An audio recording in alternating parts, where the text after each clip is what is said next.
দিশা বলবি, দিশায় কথা বলবি না। দিশা বল, রানী মৌমাছির কাজ কি? ডিম পাড়া আর কি আর কিছুই না।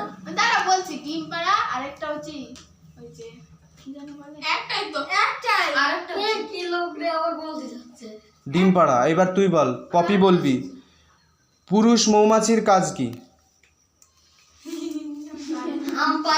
পুরুষ মৌমাছির কাজ ভেরি গুড, রানী মৌমাছির সঙ্গে প্রজননে অংশ নেওয়া। দীপা বল, দীপা বলবি, শ্রমিক মৌমাছির কাজগুলো বলো।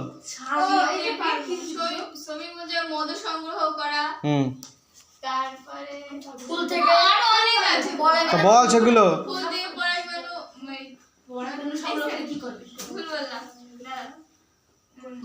বলবো আমি একটা পারবি বল। আমি বলছি মধু সংগ্রহ করা, তারপরে মৌচাক বানানো, আর হচ্ছে এটা বলতে যাচ্ছিলাম তুই বললি না কেন বাবা গো। তারপরে নিজেদের হচ্ছে মৌচাককে রক্ষা করা, তারপরে হচ্ছে আর হচ্ছে ছেলেপিলে মানে মৌমাছি ছেলেপিলে পালন না।